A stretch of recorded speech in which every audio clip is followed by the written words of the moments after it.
Bon, nous allons donc démarrer.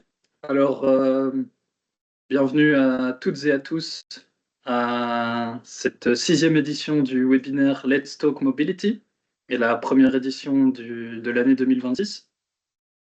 Donc, c'est un webinaire qui est organisé par le SPF Mobilité et Transport, par le service analyse de données et enquête, dont je fais partie, ainsi que Christophe qui va vous présenter le thème d'aujourd'hui. Donc, notre service a pour mission d'organiser des enquêtes de mobilité au niveau fédéral, mais il exploite aussi d'autres sources de données afin de pouvoir produire des données chiffrées qui nous permettent de mieux comprendre les pratiques de mobilité en Belgique. Donc aujourd'hui, on va explorer ensemble une de ces sources qui n'est pas une enquête classique, puisqu'il s'agit d'analyse de données des temps de parcours et comme vous le voyez dans le titre de la présentation, qui nous ont permis de tirer des conclusions au sujet de la compétitivité des transports publics face à la voiture. Donc, Christophe va faire une présentation d'une vingtaine de minutes. La présentation sera en français et les dias seront en néerlandais. Et elle sera suivie d'une séance de questions-réponses d'une dizaine de minutes. Donc, n'hésitez pas à poser toutes vos questions, que ce soit dans le chat ou alors dans la section Q et R qui se trouve au-dessus sur votre fenêtre. Et à la fin de la présentation, on aura donc une dizaine de minutes pour répondre à ces questions ensemble. Et je vous informe tout de suite qu'il vous sera envoyé un lien vers l'enregistrement de la présentation par la suite, ainsi que de tous les diapositives de la présentation auxquelles vous aurez accès. Donc, je laisse tout de suite la parole à Christophe et bon visionnage. Ok, oui, donc bonjour à tous, désolé pour ce petit souci technique. Donc, je suis Dominique qui est de Rennes. Voilà, donc je vais vous présenter notre analyse sur les données de temps de parcours. Donc voilà, je vais juste un instant. Voilà, donc voilà, désolé pour ce petit souci technique. Donc la présentation peut démarrer. Donc de quoi va-t-on parler aujourd'hui? Alors en fait, de la durée des déplacements en Belgique, hein. Donc on a un territoire qui est composé de 565 communes désormais. Donc en fait, on a coupé ce territoire en un certain nombre de zones. Donc la plupart des communes n'ont qu'une seule zone, mais les grandes villes en ont plusieurs. Donc, à partir de ces zones, on a en fait construit une matrice qui permet d'avoir vraiment des temps de parcours entre chaque origine et chaque destination dans les deux sens. Et donc, ça nous permet de faire une analyse de comparaison de ces temps de parcours selon les modes de transport utilisés et selon le type de liaison. Je vais y revenir un peu plus tard. Et donc l'objectif aujourd'hui, c'est notamment de voir sur quelle liaison il y a des alternatives crédibles à la voiture et de voir un petit peu tout ce qui peut faire dérailler les alternatives à la voiture et de mesurer l'ampleur de ces obstacles aux alternatives à la voiture. Donc, comme je vous l'ai dit, hein, le territoire est donc découpé dans notre analyse en 979 zones. Ce qui nous permet d'avoir une matrice d'approximativement 1 million de paires d'origine-destination. Donc pour ceux qui sont familiers, donc l'origine c'est le lieu donc de départ, le déplacement et la destination, bah, le lieu d'arrivée. Et donc comment détermine-t-on ces lieux? En utilisant en fait les centroïdes, donc c'est-à-dire le centre de chaque zone, pour ensuite déterminer les temps de parcours sur base des données qui nous sont fournies. J'y reviendrai après.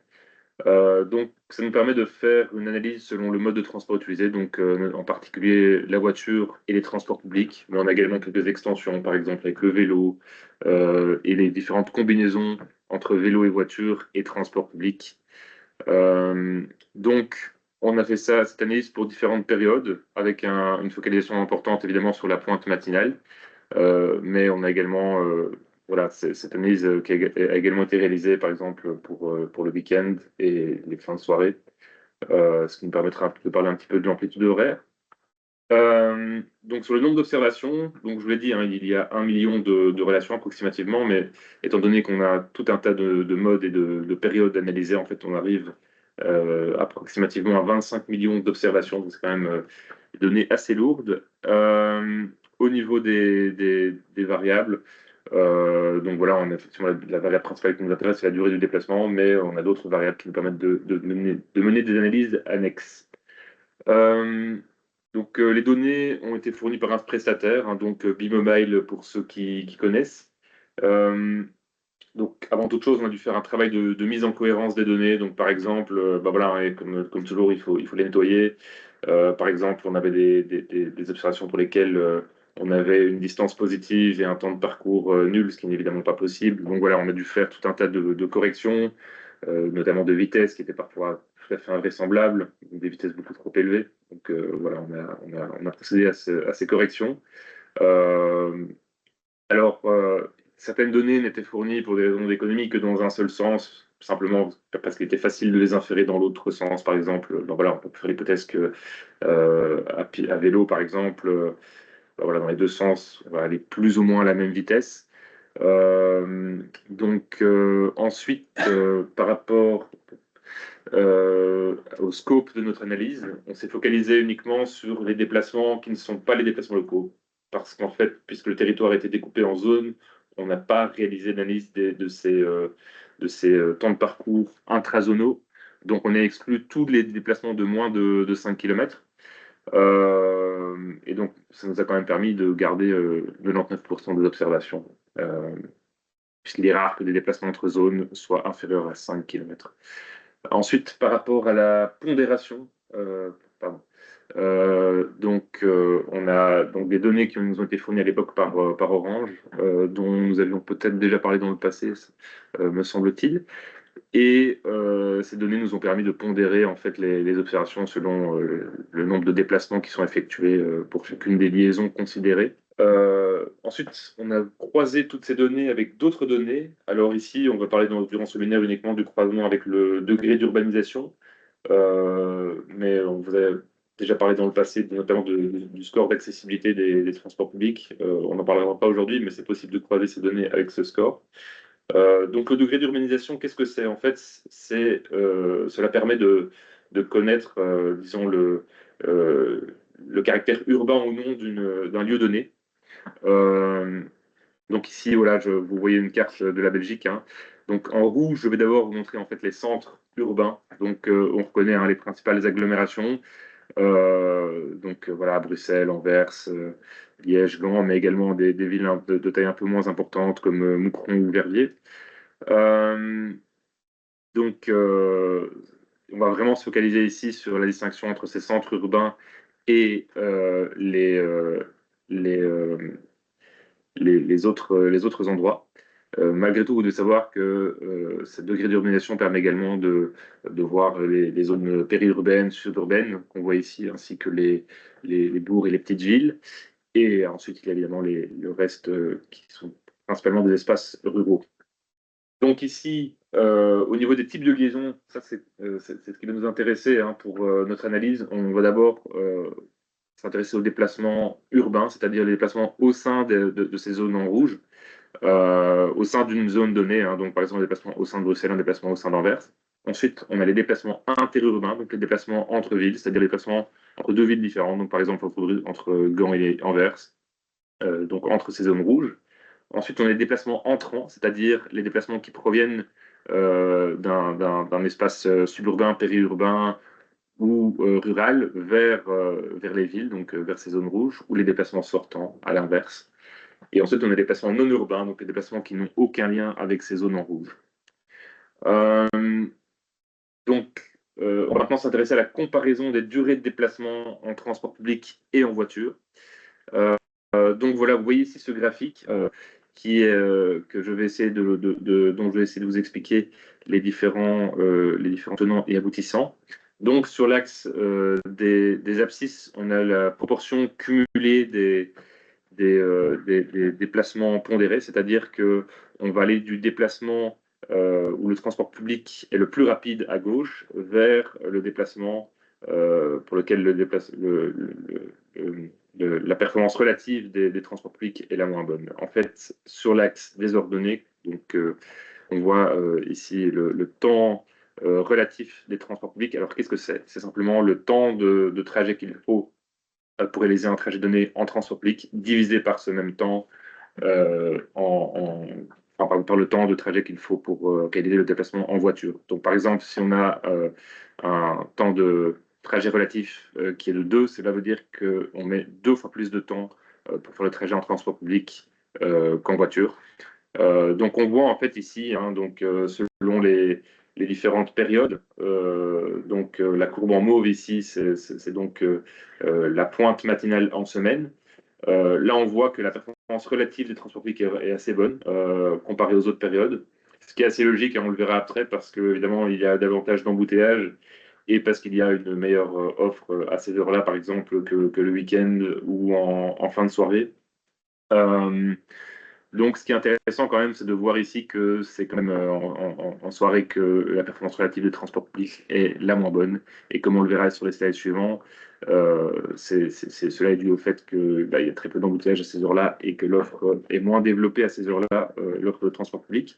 Donc ici, en heure de pointe matinale, ce qu'on observe, c'est que, on va dire, après pondération, approximativement 35% des déplacements mettent moins de 2 fois plus de temps à réaliser un transport public qu'en voiture aux heures de pointe. Mais ensuite, c'est là qu'on va s'intéresser aux différents types de liaisons. Pardon. Donc ici, voilà, on fait la différence avec pondération, sans pondération. Vous voyez que c'est un petit peu plus resserré au niveau de ces courbes sans pondération.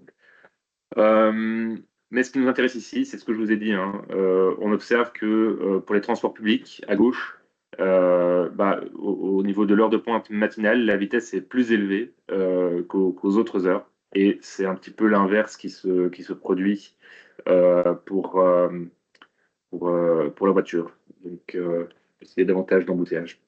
On va faire une analyse similaire, sauf qu'on va regarder désormais les types de liaisons dont je vous ai parlé, hein, donc des liaisons urbaines, interurbaines, entrantes, sortantes et non urbaines. Ce qu'on observe ici, c'est que ce temps de trajet relatif, donc la performance relative des transports publics à la comparaison à la voiture est très bonne pour les trajets interurbains. Ce qui est assez logique, hein, puisqu'on a des trains, par exemple, qui vont relier différentes villes de manière très efficace. On observe en revanche que les trajets non urbains sont quand même significativement moins performants en transport public.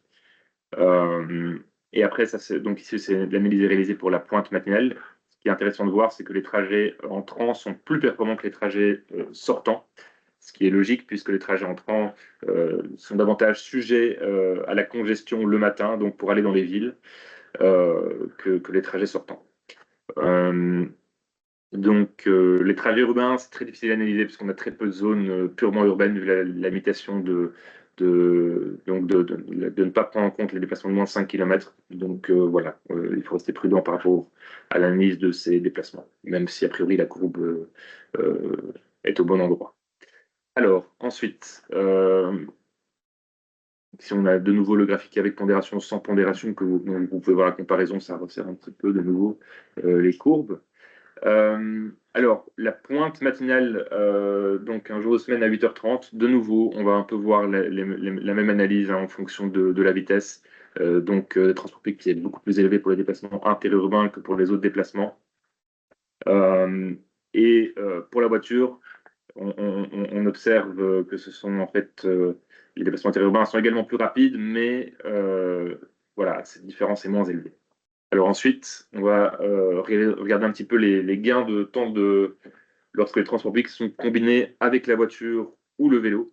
Donc ici, l'idée, c'est de comparer le temps de parcours qu'il faut euh, pour faire un trajet en park and ride, hein, donc auto plus transport public, ou vélo plus transport public, en comparaison au simple fait de disposer des transports publics en combinaison avec la marche. Donc on voit que en semaine, euh, à 8h30, parce qu'à 11h, les données malheureusement sont difficilement analysables. Et donc à 8h30 en semaine, on a quand même un gain de 14% du temps de trajet lorsqu'on peut combiner la voiture avec les transports publics et de 5% lorsqu'on combine le vélo avec les transports publics. Alors on réalise une analyse similaire uniquement voiture plus train et vélo plus train. Donc c'est-à-dire qu'en comparaison, on compare ici les temps de trajet voiture plus train et vélo plus train avec les trajets uniquement avec le train. Et là, on voit que les gains sont vraiment substantiels, en particulier lorsqu'on a le vélo avant le train et après le train. Donc là, on voit qu'on a vraiment des gains de temps très importants, supérieurs à 30%, que ce soit pour le vélo ou le vélo électrique, les lignes que vous voyez ici en rouge. On va maintenant s'intéresser aux obstacles, aux alternatives à la voiture. Voilà, j'en ai identifié 4, on pourrait en identifier davantage, qu'on peut analyser avec les données qui sont à notre disposition. Alors, le premier obstacle, ce serait le fait qu'il y ait une distance trop importante à faire à pied et ou à vélo. Euh, le deuxième obstacle, c'est le fait qu'il y ait un temps d'attente excessif. Le troisième obstacle, c'est une heure de départ qui ne convient pas, donc parce qu'elle est trop tôt, ou même parce que parfois, pour arriver à 8h30, eh bien, il faut commencer son déplacement la veille. Euh, ou alors simplement une heure d'arrivée qui n'est pas adaptée, donc qui ne permet pas d'arriver, voilà, qui permet d'arriver par exemple 1h30 avant l'heure souhaitée. Et ça, on l'observe peut-être plus le soir. Ici, le tableau que vous voyez, c'est donc pour la pointe matinale à 8h30. Donc on voit quand même assez fort pour ce qui concerne le temps de marche et le temps à faire vélo que euh, sur le train et pas sur les autres types de transports publics, donc bus, tram et métro, ça représente un obstacle, c'est-à-dire une durée à faire à pied et ou à vélo supérieure à 1 heure dans approximativement 30% des cas selon les différents modes utilisés lorsqu'il y a une combinaison avec le train. En revanche, lorsqu'on peut compter sur le bus, le tram et le métro, forcément, cela permet de marcher beaucoup moins et donc de limiter cet obstacle-là. Le temps d'attente excessif, ici, a été qualifié comme un temps d'attente supérieur à 1 heure ou un temps d'attente qui excède 50% du temps de trajet total. Donc, c'est quand même vraiment très problématique lorsque cette condition est rencontrée, mais on voit qu'elle est assez peu rencontrée ici, puisque c'est dans le cas dans moins de 2% des cas. Alors, pour ce qui concerne l'heure de départ, donc trop tôt, donc c'est-à-dire avant 6 heures du matin ou la veille, alors on voit quand même qu'elle est plus importante lorsqu'il y a une combinaison avec le train, et cela est dû évidemment avec ce que je disais par rapport à la marche et au vélo juste avant. Donc forcément, si le temps à faire pour rejoindre la gare est trop important, voilà, on va se retrouver avec, une heure de départ du lieu d'origine qui est trop tôt. Ensuite, par rapport aux correspondances, donc on sait que ça peut être un obstacle aux alternatives à la voiture hein, lorsqu'il y a un nombre de correspondances excessives. Alors en fait, finalement, il y a quand même beaucoup de trajets qui peuvent être faits sans correspondance ou avec une seule correspondance. Euh, voilà, ça serait peut-être un enseignement intéressant sur le fait que les correspondances semblent quand même relativement bien marcher pour la plupart des trajets, euh, au niveau des possibilités théoriques, évidemment. Alors ensuite, je vais m'intéresser donc ici à une analyse selon la période, hein. Donc, je vous ai d'abord montré les chiffres pour la pointe matinale, mais on voit en particulier pour ce qui concerne l'heure d'arrivée qui n'est pas adaptée, on voit que c'est très problématique pour les fins de soirée. Donc un jour de semaine à 23 heures, ça veut dire que 30% 29% des trajets vont être tels que l'heure d'arrivée va être décalée de plus d'une heure de l'heure d'arrivée souhaitée.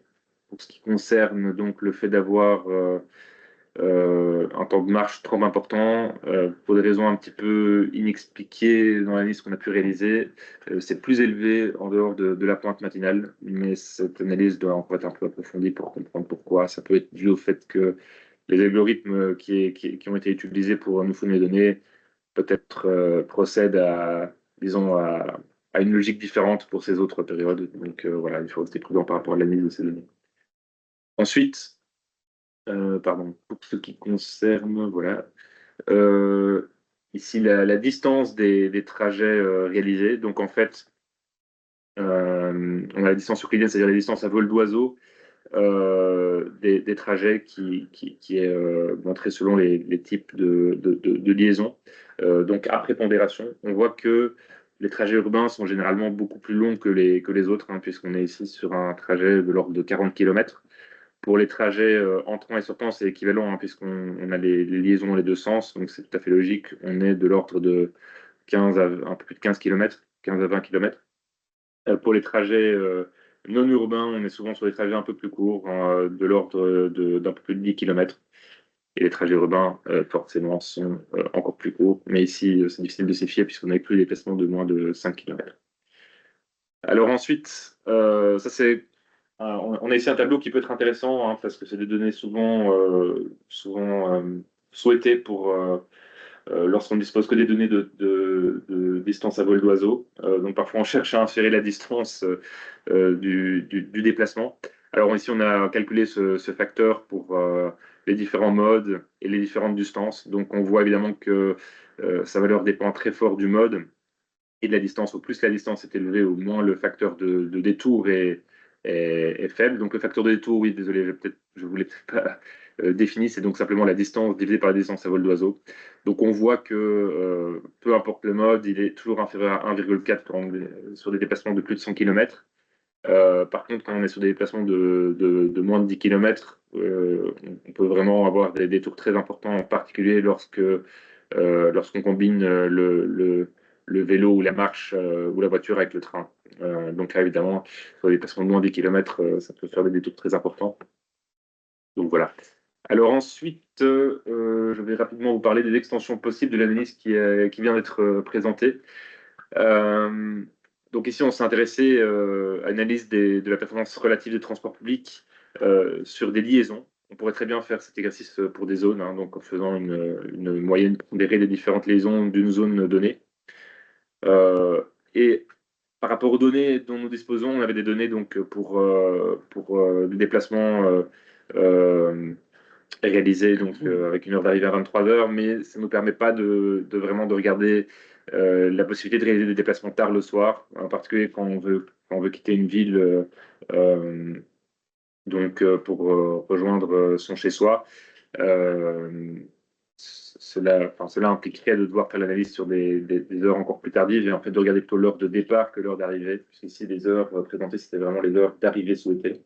Donc pour voir à quel point l'amplitude horaire peut être un problème pour les transports publics. Donc voilà, merci beaucoup pour votre attention.